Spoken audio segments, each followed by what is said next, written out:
बच्चों, मेरा नाम है मनोज कुशवाहा। लास्ट क्लास में अपन ने डिस्कस किया था लेमिस थ्योरम। आज उस पर बेस्ड न्यूमेरिकल करेंगे।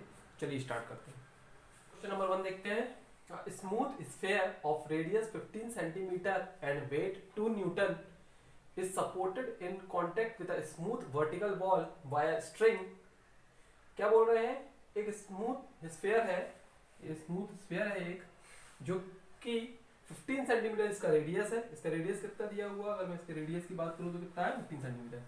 वेट कितना है इसका? 2 Newton. Is supported in contact with a smooth vertical. एक वर्टिकल वॉल है, इससे सपोर्ट में रखा हुआ है बाय अ स्ट्रिंग, एक रस्सी से बंधा हुआ है। Whose length is equal to the radius of sphere. इस स्ट्रिंग की जो लेंथ है वो कितनी दे के रखी है? रेडियस के बराबर है। जो स्फीयर का जो रेडियस है उसके बराबर उसकी स्ट्रिंग की, स्ट्रिंग मतलब एक तार जिससे बंधा हुआ है, उसकी रेडियस, उसका जो लेंथ है वो रेडियस ऑफ द स्फीयर के बराबर है।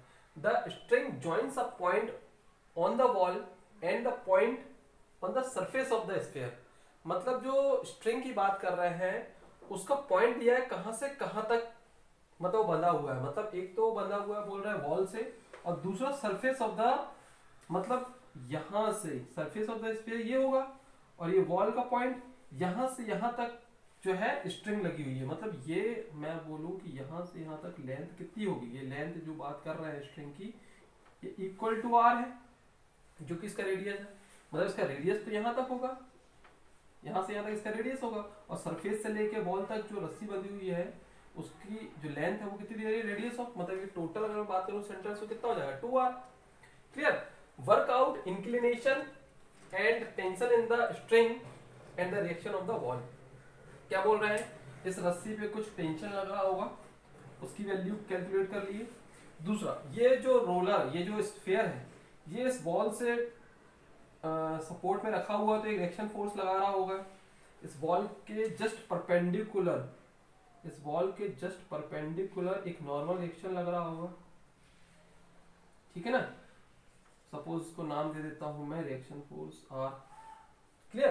तो रिएक्शन फोर्स आर निकालना है आपको, स्ट्रिंग निकालना है, और इंक्लिनेशन निकालना है कि कितने इंक्लिनेशन पे ये आपका वॉल से इंक्लिनेशन पे रखा हुआ है, ये कितने इंक्लिनेशन पे रखा हुआ। क्लियर?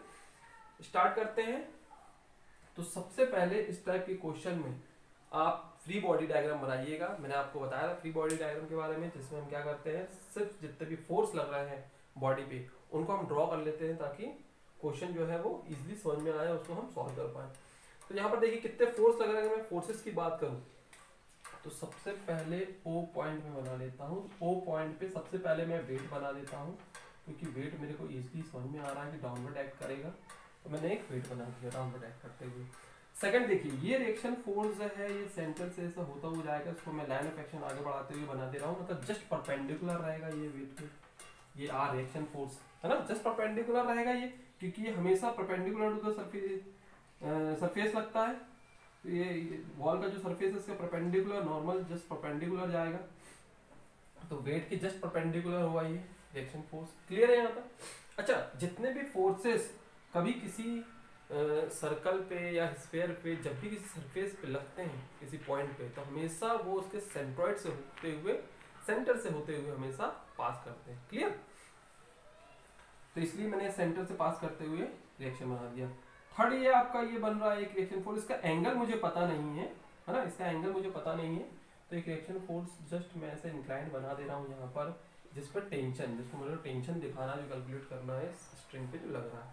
क्लियर? अब मुझे कोई एक एंगल पता चल जाए तो मैं बाकी सारे एंगल निकाल सकता हूँ।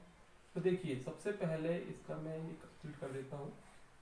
तीन ही फोर्स, यहाँ कोई फोर्स नहीं लग रहा है। अब मैं एंगल कैलकुलेट करना है, तो देखिए मैं क्या ये एंगल कैलकुलेट कर सकता हूँ? थीटा कर सकता हूँ। क्यों? क्योंकि यहाँ पर देखिए, यहाँ ओ से लेके इस सरफेस तक इससे टच हो रहा है, यहाँ तक ये किसके बराबर होगा? इसके रेडियस के बराबर होगा, ये रेडियस होगा स्फीयर का। अब यहाँ पर ये आपको दिया हुआ है आर, और ये आर, ये कितना? 2r बटा हाइपोटेन्यूज दिया हुआ है, बेस दिया हुआ है, तो आप एक एंगल लगा सकते हैं। जैसे हमें पता है cos theta is equals to base upon hypotenuse, base upon hypotenuse. तो बेस इसमें अपन को पता है कितना है? r के बराबर। हाइपोटेन्यूज कितना है यहाँ? 2r के बराबर। r सर कैंसिल, तो थीटा की वैल्यू कितनी आ गई? cos ऑफ इनवर्स 1/2, मतलब cos थीटा 1/2 कितना होता है ये आपका 60 डिग्री, ठीक है ना। यहाँ से अपन ने थीटा निकाल लिया 60 डिग्री, क्लियर। अब यहाँ पर अगर मैं देखूं कि थीटा ये अपन ने 60 डिग्री निकाल दिया, क्लियर। तो इसकी मदद से देखिए मैं बाकी एंगल कैसे अपन कैलकुलेट करते हैं। देखिए ये जस्ट एक दूसरे के परपेंडिकुलर है, अपन ने देखा तो ये 90 होगा, क्लियर है ना। अब यहाँ पर ये मैंने एक हॉरिजॉन्टल लाइन आगे बढ़ाई है, यहाँ से ये 60 है और ये भी कितना है, ये 90 है। तो ये टोटल की मैं बात करूं तो ये टोटल कितना होगा 90, ये 90 और प्लस 60, तो टोटल एंगल कितना जाएगा आपका 150, क्लियर। ये यहाँ से यहाँ तक 60 है और ये 90 है, तो ये टोटल कितना जाएगा 90 प्लस 60 150। अब आपको ये एंगल निकालना है। ये तीन एंगल हम क्यों निकाल रहे हैं, क्योंकि लेमिस थ्योरम जो हमने लास्ट क्लास में देखा था, कोई भी थ्री फोर्स जब लगते हैं तो उनके बीच के एंगल हमें पता होने चाहिए, हर एक दो फोर्स के बीच के एंगल पता होना चाहिए। एक बार एंगल निकल आया तो हमें ये सवाल बहुत ही इजी हो जाएगा, इसलिए हम एंगल निकालने की कोशिश कर रहे हैं। तो अब ये 360 में से माइनस करके भी आप निकाल सकते हो, 360 में 150 प्लस 90 ऐड करके निकाल लीजिए, या डायरेक्ट भी आप निकाल सकते हैं क्योंकि टोटल कितना है। देखिए टोटल यहाँ से यहाँ तक अगर मैं बात करूँ तो 180 है, ये हॉरिजॉन्टल लाइन है टोटल, और ये 60 है, तो 180 में से 60 माइनस कर देंगे तो 120। मतलब किसी भी तरह से आप लॉजिक कुछ भी यूज कर सकते हैं एंगल निकालने के लिए, लेकिन करेक्ट आपको वहां पर ज्योमेट्री लगानी है। एक बार एंगल निकल गया ये क्वेश्चन बहुत ही इजी हो जाएगा। देखिए अब यहाँ पर मैं सिंपल लगा सकता हूँ t अपॉन लेमिस थ्योरम का यूज कर सकता हूँ, t अपॉन कितना जाता है साइन ऑफ t के सामने साइन ऑफ कितना जाएगा 90, क्लियर, इज इक्वल्स टू यहाँ पर ये फोर्स लेते हैं w वेट, तो w के आगे कौन सा आएगा साइन ऑफ इन दोनों के बीच के फोर्स 120।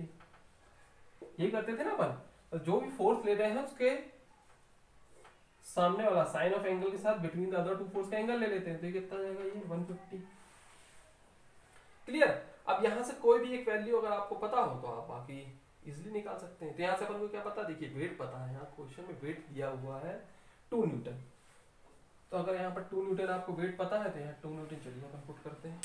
तो देखिए इस इक्वेशन का यूज करते हैं, यहाँ पर एक बार अपन इसको सॉल्व कर लेंगे, एक बार इनको सॉल्व कर लेंगे, किसी इन दोनों को सॉल्व कर लेंगे, इन दोनों को भी सॉल्व कर सकते हैं, तो भी आपका आंसर आ जाएगा। यहाँ से t इज इक्वल टू कितना आएगा साइन 90 इंटू वेट अपन को 2 न्यूटन दिया हुआ है अपॉन साइन 120। यहाँ आप वैल्यू पुट करेंगे आपको टेंशन की वैल्यू हो जाएगी। यहाँ पर अपन फिर अपन इसको रिजॉल्व कर देते हैं, सपोज इन दोनों को रिजॉल्व कर देते हैं, इन दोनों को उठा लेते हैं फिर से, या आप इसकी वैल्यू निकल जाएगी यहाँ पर, तो वापस आप इन दोनों को भी यूज कर सकते हैं, किसी को भी मतलब आप अल्टरनेटली यूज कर सकते हैं। मैं इन दोनों को लेके चल रहा हूँ, तो यहाँ से r निकालना है, तो r और किसके बराबर होगा यहाँ से साइन 150 इंटू इधर गया 2w अपॉन साइन 120। तो इसको आप सॉल्व करेंगे तो आपको टेंशन की वैल्यू और एक्शन की वैल्यू मिल जाएगी। इंक्लिनेशन हम निकाल ही चुके हैं, अगर वॉल के साथ आपको ये इंक्लिनेशन दिखाना है स्ट्रिंग का कितना है, तो ये आपको मैं देखिए यहाँ से ये अपन कितना निकाल चुके हैं, ये थीटा 60 है, मतलब ये एंगल, ये जो स्ट्रिंग का एंगल है ये 60 है, क्लियर, हॉरिजॉन्टल के साथ ही बना, ये भी कितना होगा 60 होगा 60। यहाँ से मैं लाइन खींचूं तो ये 60 है, तो ये भी 60 होगा। आपको ये इंक्लिनेशन दिखाना है, ये वाला दिखाना है स्ट्रिंग का वॉल के साथ, तो टोटल 90 है, तो ये कितना हो जाएगा आपका 30। इसके मैं आंसर आपको बता देता हूँ डायरेक्ट। टेंशन आ रहा है 2.31, यूनिट कितनी होगी न्यूटन, क्योंकि फोर्स की यूनिट वेट न्यूटन में दिया हुआ है, और एक्शन आएगा 1.15। क्लियर। तो कैलकुलेटर आपको अलाउ रहता है तो आप इजीली कैलकुलेट कर सकते हैं कैलकुलेटर से। मैंने आपको सिर्फ मेथड बताया है कि how to solve. Question number 2 देखते हैं। A roller of weight 500 newton rest on a smooth inclined plane and is kept free from rolling down by a string as shown in figure। Figure आपको दिया हुआ है, एक string से बंधा हुआ है ये रोलर जो कि फ्री टू फॉल है। अगर ये स्ट्रिंग अपन हटा दे तो ये नीचे रोल ऑन कर जाएगा, तो मतलब यहाँ इस स्ट्रिंग में कुछ टेंशन लग रहा है जो इस रोलर को होल्ड किया हुआ है। फिगर आपको दिया हुआ है, work out the tension in the string and reaction at the point of contact B. मतलब इस स्ट्रिंग में कितना टेंशन लग रहा है ये अपन को कैलकुलेट करना है। दूसरा ये रिएक्शन फोर्स बनी हुआ था, ये जो सरफेस पे रखा हुआ है रोलर बी पॉइंट पे एक रिएक्शन फोर्स लगा रहा होगा just perpendicular to the plane. तो ये रिएक्शन फाइंड आउट करना हो, टेंशन फाइंड आउट करना है इस स्ट्रिंग पे। तो अगेन इसका क्या करते हैं, फ्री बॉडी डायग्राम बनाते हैं। जब भी स्टेप पे सवाल आए फ्री बॉडी डायग्राम बनाए। तो फ्री बॉडी डायग्राम बनाना स्टार्ट करता हूँ मैं। तो यहाँ से सबसे पहले सी पॉइंट पे ना, एक सी पॉइंट पर मैं क्या करता हूँ, एक वेट ले लेता हूँ, क्योंकि वेट क्या है सीधे वर्टिकली डाउनवर्ड लगता है, सीधे सीधे स्ट्रेट। तो सबसे पहले मैंने वेट बना लिया। अब देखिए मुझे क्या करना है, ये ड्रॉ भी करना है और एंगल भी फाइंड आउट करना है। जब तक, क्योंकि मैं अभी लास्ट क्वेश्चन में अपन देखा एक बार एंगल अपन अगर निकाल लें इन फोर्सेस के बीच का, जितने ये फोर्स अपन को निकाल लें, तो लेमिस थ्योरम से सवाल कितना इजी हो जाता है। इजी हो जाता है तो एनालिसिस बिल्कुल सिंपल है, अपन क्रॉस मल्टीप्लिकेशन के वैल्यू पुट करके कैलकुलेट कर लेते हैं। तो इसमें एंगल निकालने के लिए थोड़ा सा लॉजिक, इस टाइप के जब भी क्वेश्चन आए तो थोड़ा सा आप पीछे जाइएगा। पीछे कैसे, मतलब ये आप अगर आपको को दिया है कि हॉरिजॉन्टल से 45 डिग्री इंक्लाइंड है, तो आप मान लीजिए कि ये रोलर जो है वो जमीन पे रखा हुआ है। अगर ये रोलर यहाँ जमीन पे रखा हुआ होगा इस सरफेस पे, तो इसमें रिएक्शन फोर्स कहाँ लग रही होगी। थोड़ा इमेजिन करके देखिए कि ये रोलर जो है ये सरफेस पे ऐसा रखा हुआ है, देखिए ये ऐसा रखा हुआ है। अगर ये सरफेस पे रखा होगा तो जहां इसका W लग रहा है वेट, जस्ट उसी के ऊपर यहाँ पर एक सरफेस नॉर्मल रिएक्शन लगा रहा होगा, ये और लगा रहा होगा ना, just perpendicular to this plane. अब देखिए ये रोलर जो है ये हॉरिजॉन्टल प्लेन को मैंने ऐसे मूव किया 45 डिग्री। जब मैं इस रोलर को यहाँ मूव कर रहा हूँ तो मुझे रिएक्शन तो पता है यहाँ लग रही है, इतना तो समझ में आ रहा है, इस प्लेन के जस्ट परपेंडिकुलर रिएक्शन लग रही है। तो देखिए रोलर को मैंने जब ऐसे उठाया तो ये जो रिएक्शन लग रही थी, ये रिएक्शन ऐसे खिसक गई, देख रहे हो ना, रिएक्शन तो यहाँ लगेगी, ये तो हमें समझ में आ रहा है। बस हमें ये नहीं समझ में आ रहा है कि कितना एंगल है। तो यहाँ से एक चीज समझ सकते हैं अपन कि जितना ये रोलर को मैंने उठाया, जब ये प्लेन पे था जस्ट ओवरलैप कर रहा था, परपेंडिकुलर था प्लेन की, W को ओवरलैप कर रहा था। अब जैसे ही मैंने रोलर को उठाया तो रिएक्शन खिसकना स्टार्ट हो गया। किसका कितना खिसकेगा, जितना रोलर को आप उठाते जाओगे इस प्लेन से, जितना रोलर को उठाते जाओगे उतना ही रिएक्शन खिसकता जाएगा। मतलब अगर मैं बोलूं कि ये वर्टिकल से कितना खिसक गया है, ये वर्टिकल से कितना खिसक गया है रोलर, रिएक्शन कितना खिसक गया है 45, जितना आपने उठाया इसको। मतलब यहाँ से इस वर्टिकल से यहाँ मैं पूछूं कितना इंक्लाइंड हो गया, रिएक्शन फोर्स में ये बनाना चाहूँ, ये रिएक्शन फोर्स में बनाना चाहूँ इसमें लाइन ऑफ एक्शन, मैं आपसे पूछूं कि कितना रिएक्शन खिसक गया ये, तो जितना आपने रोलर उठाया 45। इसको मैं थोड़ा हॉरिजॉन्टल और वर्टिकल लाइन आपको दिखा देता हूँ, मैंने दिखा दिया। मतलब ये 45 है तो ये भी 45 होगा,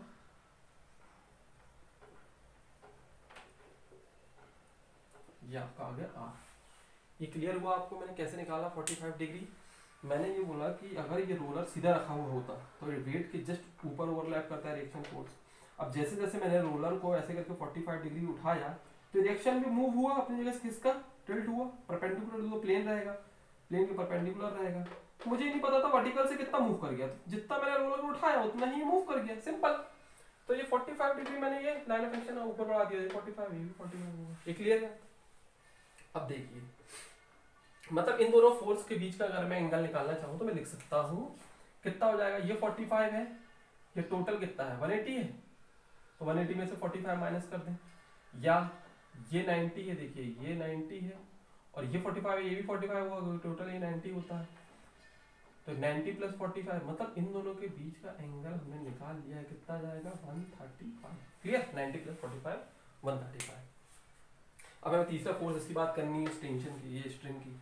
तो देखिए इस स्ट्रिंग में निकालने के लिए थोड़ा सा ये देखिए अपन यहाँ पर फोकस करें थोड़ा सा। मैं क्या कर रहा हूँ, ये जो लाइन है, ये जो लाइन है इसके जस्ट पैरेलल लाइन है, यहाँ ले लेता हूँ सपोज ये मैंने एक लाइन, इसके जस्ट पैरेलल लाइन मैंने हॉरिजॉन्टल लाइन यहाँ बना ली। इससे क्या मदद मिली मुझे, इससे मुझे मदद ये मिली कि ये जब 45 है तो बनी बात है अगर मैं इस टोटल की बात करूं तो टोटल कितना होगा 45 होगा ना। इसके जस्ट पैरेलल लाइन मैंने ये बनाई तो ये 45 है तो ये भी 45 होगा, क्लियर। अब देखिए ये टोटल 45 है और ये 15 है इतना। तो अगर मैं पूछूं आपसे ये एंगल कितना होगा, इसके बीच का एंगल ये कितना होगा, ये तो टोटल 45 है, ये 15 है, तो ये कितना होगा, ये 30 होगा। क्लियर है यहाँ तक? क्लियर है, ये 30 होगा। अब देखिए अगर मैं यहाँ पॉइंट पे एक इस तरह से एक हॉरिजॉन्टल लाइन, एक वर्टिकल लाइन बनाता हूँ एंगल फाइंड आउट करने के लिए, तो देखिए ये हॉरिजॉन्टल लाइन देखिए और ये हॉरिजॉन्टल लाइन देखिए, दोनों पैरेलल है, बनी बात है, पैरेलल होंगी जितनी भी हॉरिजॉन्टल लाइन खींचे, ये दोनों पैरेलल है। तो ये वाली लाइन के साथ ये वाली लाइन, ये स्ट्रिंग जो है, ये स्ट्रिंग के साथ ये 30 हॉरिजॉन्टल लाइन 30 बना रही थी, जस्ट इसके अपोजिट ये भी 30 बनाएगा। कोई डाउट?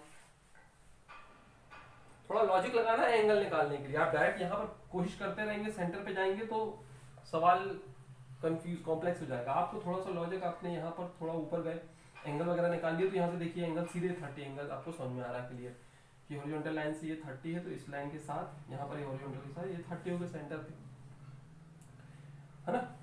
अब यहाँ पर ये 30 है और ये एंगल देखिए, ये वर्टिकल के साथ वेट के साथ ये टोटल कितना होगा, ये तो 90 होगा, हमें पता हॉरिजॉन्टल के साथ 90, तो 90 और प्लस 30, मतलब यहाँ पर मैं एक एंगल यहाँ पर ये स्ट्रिंग बनाना चाहूँ जिसमें टेंशन लग रहा है T, तो मैंने ये एंगल निकाल लिया है, ये 30 हॉरिजॉन्टल के साथ और ये टोटल 90 है, तो 30 प्लस 90 कितना हो जाएगा, 120। मतलब इस एंगल को मैं डायरेक्ट कुछ नहीं लिखता हूँ, मैं डायरेक्ट ये एंगल को लिख देता हूँ 120। समझा 120 कैसे निकाला, ये 90 प्लस 30 120, और तो ये एक फोर्स ये है W और एक टेंशन ये है, तो मैंने इनके बीच का एंगल लिख दिया 120, एक 135 निकल आया। अब नेक्स्ट ये निकालना है, तो देखिए इन दोनों के बीच का एंगल आप सिंपल निकाल सकते हैं, या तो 360 से इन दोनों को ऐड करके माइनस कर दीजिए सीधे सीधे, है ना। इस 45 को भी मैं हटा रहा हूँ, लिमिट थ्योरम लगाएंगे अपन, 3 फोर्स दिखने चाहिए और एंगल दिखने चाहिए, क्लियर। तो यहाँ से अब इनका एंगल बीच में मुझे लिखना है, तो या तो 360 में दोनों को ऐड करके माइनस कर दूं, या जैसे मैंने अभी आपको ये बता दिया ये 30 है, क्लियर। और ये टोटल कितना होगा आपका 180। अगर ये यहाँ से मैं देखूं लाइन से, वर्टिकल लाइन से यहाँ पर देखूं, तो टोटल कितना होगा ये 180। और 180 में से आपका ये 180, ये टोटल 180 होगा, और 180 में से आपका 90 ये 180 में से आपका ये कितना देखा जाए तो 120 निकल गया है, तो 120 में से कितना बचा 60, ये 60, और यहाँ पर ये जो रिएक्शन जा रहा था, ये जो रिएक्शन आपका जा रहा था R, ये कितना बना रहा था, अभी मैंने मिटा दिया, वहां पर कितना बना रहा था 45, तो इन दोनों के बीच का एंगल कितना होगा 60 प्लस 45 मीन्स कितना होगा 105 होगा ना। यहाँ पर ये रिएक्शन 45 बना रहा था वर्टिकल से, और ये टोटल मैंने ये वर्टिकल से 180 माना है, तो ये 120 लिख लिया, तो 60 बचा, और मेरे को इन दोनों के बीच चाहिए स्ट्रिंग का रिजल्टेंट 60 प्लस 45। मतलब आप कुछ भी, आप अपना लॉजिक भी लगा सकते हैं एंगल निकालने के लिए, जरूरी नहीं है कि मैं जो रूल फॉलो कर रहा हूँ, ज्योमेट्री यूज कर रहा हूँ वही यूज करनी है, लेकिन मैं एक इजीएस्ट वे बता रहा हूँ आपको कि एंगल कैसे फाइंड आउट करते हैं। तो बच्चे समझ नहीं पाते हैं रिएक्शन कहाँ जा रहा है, रिएक्शन कितने डिग्री पे लगेगा, थोड़ा सा आपको इसको नीचे रखना पड़ेगा, धीरे धीरे उठा के देखना पड़ेगा, अपने हिसाब से कंडीशन को आगे पीछे करना पड़ेगा। देखिए अब जब एक बार एंगल निकल आए हैं तो ये सवाल बिल्कुल ईजी हो गया है। अगर मैं पूछूं आपसे तो क्या हो जाएगा, T upon sine of 135 is equal to R of upon sine of 120 is equals to W upon sine of 105। Clear. अब यहाँ से वेट दिया है क्या रोलर का 500 न्यूटन दिया हुआ, तो आप पहले इन दोनों को इक्वेट कर लीजिए, फिर इन दोनों को इक्वेट कर लीजिए, इजीली आपको टेंशन की वैल्यू मिल जाएगी यहाँ से, और फिर दोबारा आपको रिएक्शन की वैल्यू मिल जाएगी।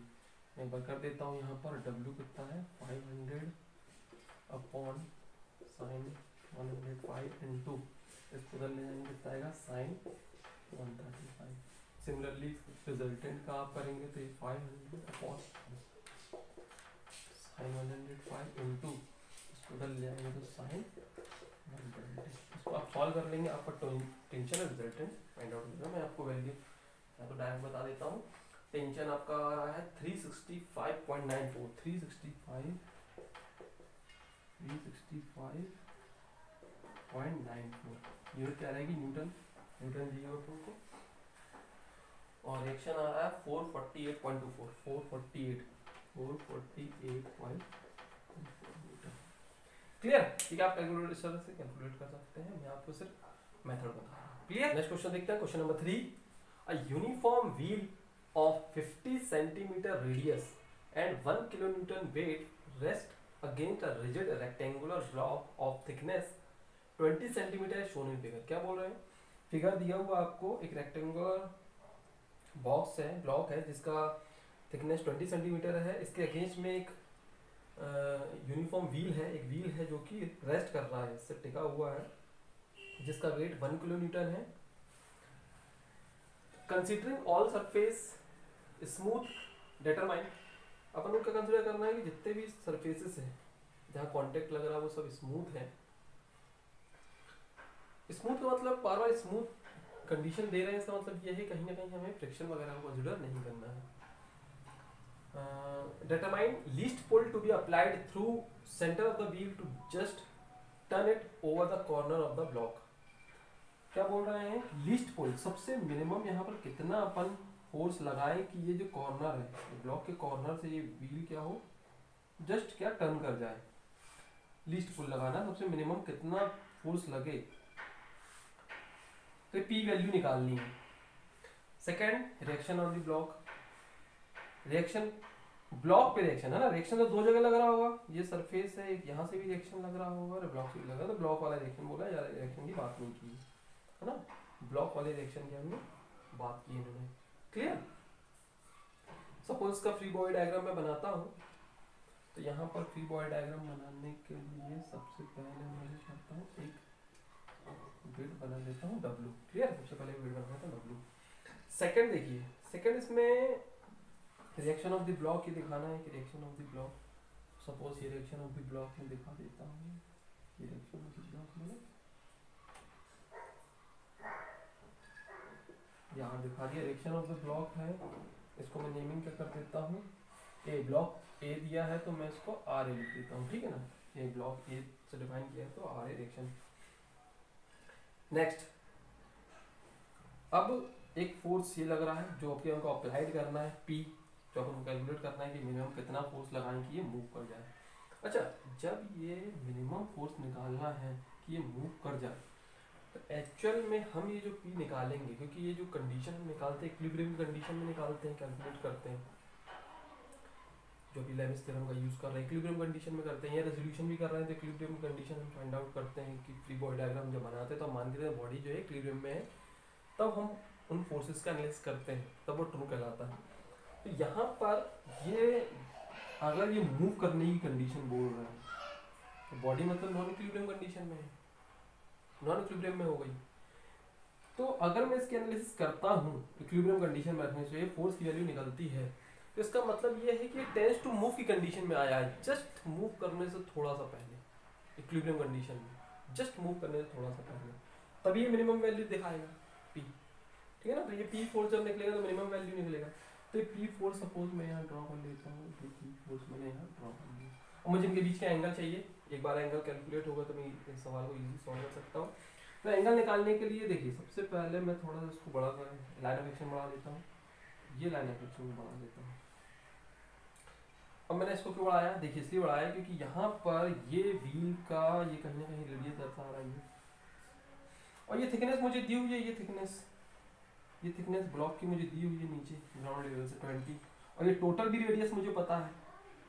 तो अगर मैं इसकी बात करूँ, ये ट्राइंगल मैंने जो कंप्लीट किया, मुझे एंगल निकालना है ना, तो मैंने ये ट्राइंगल जो कंप्लीट किया है, तो मैं अगर मान लीजिए यहाँ से लेकर इसकी बात करूँ, लेंथ कितनी होगी, तो ये कितनी होगी r माइनस 20, ठीक है ना, टोटल r है व्हील का रेडियस, r माइनस 20 कर दूंगा तो मतलब यहाँ पर मुझे क्या पता है, हाइपोटेन्यूज पता और बेस पता है। अगेन ये थीटा निकालने के लिए मतलब मैं यहाँ अगेन क्या कर सकता हूँ, cos theta is equals to base upon hypotenuse, मतलब बेस कितना है मेरे पास यहाँ पर r माइनस 20, और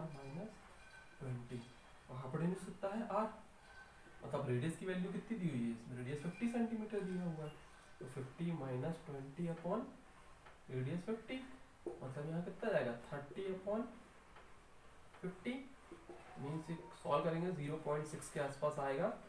मैं डायरेक्ट आपको cos थीटा इज इक्वल 0.6, मतलब theta is equal to cos inverse 0.6 करेंगे तो आपको मैं डायरेक्ट एंगल बता दे रहा हूँ। ये एंगल आ रहा है 53.13, कितना आ रहा है 53.13, ठीक है ना।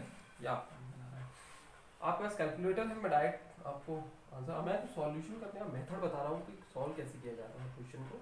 बाकी कैलकुलेशन मैं डायरेक्ट बुक से लिख रहा हूँ, लेकिन आप कैलकुलेटर का ही यूज़ करें, प्रैक्टिस करें, मैं बार बार बोल रहा हूँ कैलकुलेटर से कैलकुलेट करें। क्लियर, यहाँ तक क्लियर हुआ। सो ये एंगल निकल आया 53.13। अब देखिए यहाँ पर ये एंगल 53 अपन ने निकाल लिया है। अब बात करते हैं, अपन को इनके बीच के एंगल निकालना है। देखिए एक फोर्स, ये लाइन ऑफ एक्शन में थोड़ा सा यहाँ बढ़ा के आपको बताता हूँ, ये अपन ने निकाला है, ये एंगल कितना निकाला है 53.13। अब देखिए यहाँ पर ये P फोर्स जब आप लगा रहे हैं यहाँ पर, तो ये जो फोर्स है यहाँ पर, ये जो एंगल होगा ये 90 होगा। कैसे 90 होगा, लॉजिक होना चाहिए, कुछ जस्टिफाइड आंसर होना चाहिए इसका। तो देखिए इसका आंसर ये है कि यहाँ पर ये जो फोर्स आप मिनिमम फोर्स निकाल रहे हैं कि मिनिमम कितना फोर्स लग रहा है कि जस्ट ये टेंस टू मूव की कंडीशन में आ रहा है।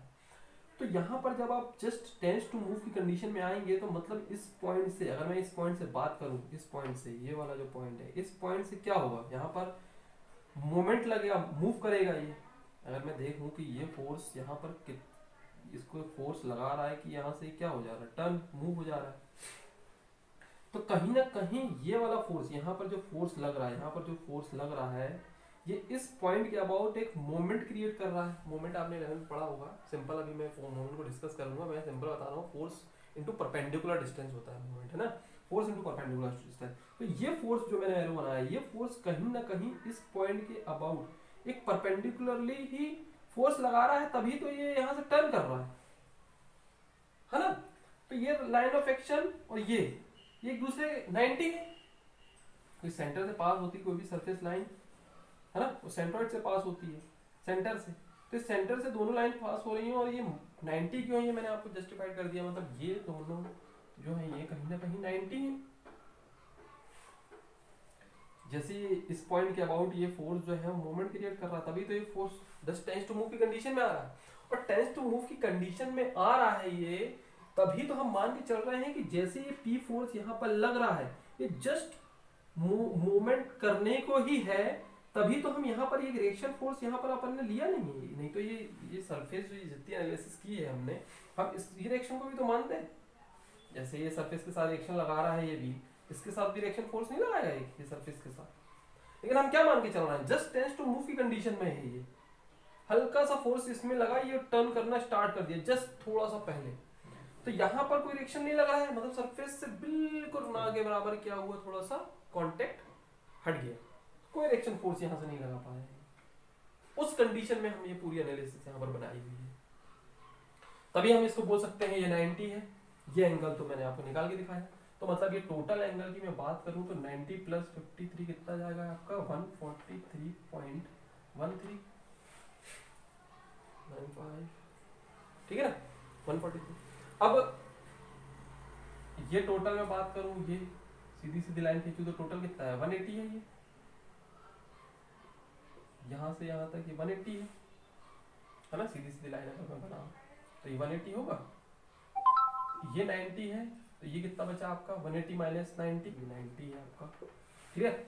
तो ये एंगल कितना आ जाएगा आपका, टोटल 360 में से ये दोनों को ऐड करके माइनस कर सकते हैं अपन, तो डायरेक्ट आपका, मैं डायरेक्ट आपको एंगल बता देता हूँ, ये एंगल आ रहा आपका 126.87, 126.87, ये एंगल निकल गया। तो ये अपन ने एंगल निकाल लिया, इसको मैं थोड़ा सा अच्छे से बना देता हूँ। सपोज यहाँ पर आपका जस्ट 90 डिग्री में ये आर और ये पी दोनों के बीच में एंगल 90 है, ठीक है। यहाँ इनके बीच में एंगल आपका निकला 143.13 और ये एंगल निकला है 126.87, 0.87। एक बार एंगल निकल गया आपका तो आप इजीली आप इसको देखिए, सिंपल आप लेमिस थ्योरम लगा सकते हैं। अप्लाइंग लेमिस ऐसा लिखना पड़ेगा आपको ना, अप्लाई लेमिस थ्योरम, इस तरह से आपको पेपर में लिखना पड़ेगा। आर अपन क्या लिख सकते हैं, sine of 143.13 P upon sine of 126.87 is equal to W upon sine of 90। यहाँ से आप दो को इक्वेट कर सकते हैं। यहाँ पर मैं वेट दिया हुआ था, weight of the wheel 1 kilometre दिया हुआ है, इसकी वैल्यू 1 किलोमीटर दी हुई है, वेट क्वेश्चन में दिया है 1 किलोमीटर। तो यहाँ से एक बार इसको इक्वेट कर दीजिए, एक बार इधर को इक्वेट कर दीजिए, तो रिएक्शन आ जाएगा आपका। यहाँ से इसको आप वहाँ लेके जाएंगे तो कितना जाएगा, sine 143.13 into 1 kilometre upon sine 90। इसको आप सॉल्व करेंगे तो आपका आएगा 0.6 किलोमीटर। डायरेक्ट आप कौन सा बता रहा हूँ, आप कैलकुलेटर से कैलकुलेट कर सकते हैं। यहाँ से P निकालेंगे तो P कितना जाएगा आपका, sine of 126.87 into 1 upon sine 90, ये जाएगा आपका 0.8 किलोमीटर। यहाँ से रिएक्शन आ गया और मिनिमम एफर्ट आ गया जो भी आपको कैलकुलेट करना है। ठीक है, तो ये मैंने आपको अभी एंगल निकालने का तरीका बताया, ये तो आप सीधे आप खुद कैलकुलेट कर सकते हैं। मेन है यहाँ पर ये एंगल कैलकुलेट करना है, कैसे एंगल निकालना है, कंडीशन गिवन कंडीशन को नोटिस करते हैं। Question number 4, an electric light fixture weighing 50 Newton Hanks from the point C by 2 strings AC and BC as shown in figure। ये फिगर आपको दिया हुआ है, इसमें बोल रहे हैं एक 50 न्यूटन का इलेक्ट्रिक फिक्सचर, कोई इलेक्ट्रिक का अप्लायंस है जो 50 न्यूटन जिसका वेट है, जो कि एक बॉल आपको इस तरह दी हुई है, पॉइंट सी पे क्या कर रहा है, हैंग कर रहा है, और बॉल से एक स्ट्रिंग बंधी हुई है, दो, एक वर्टिकली एक हॉरिजॉन्टल बॉल से, एक वर्टिकल बॉल से। इसको बोल सकते हैं AC एंड BC। फिगर दिया हुआ है, the string AC is inclined at 60 degree. जो AC स्ट्रिंग है वो हॉरिजॉन्टल से कितना इंक्लाइंड है, 60 degree to the horizontal, and the string BC is 45 degree to the vertical. Vertical से कितना है ये BC 45 डिग्री। क्वेश्चन फिगर में भी दिख रहा है, क्वेश्चन में भी लिखा हुआ है। Determine the forces in the string AC and BC। मतलब ये जो स्ट्रिंग है AC और BC, ये स्ट्रिंग, इनमें तनाव लग पड़ रहा होगा क्योंकि ये 50 न्यूटन का फोर्स इसमें हैंग कर रहा है। तो आपको ये फोर्स निकालना है कितने न्यूटन का फोर्स लग रहा है। ठीक है ना, तो ये सवाल आपको सॉल्व करना है, ये आपके लिए होमवर्क है। मैं देखता हूँ इसका आंसर कौन पोस्ट करता है मुझे।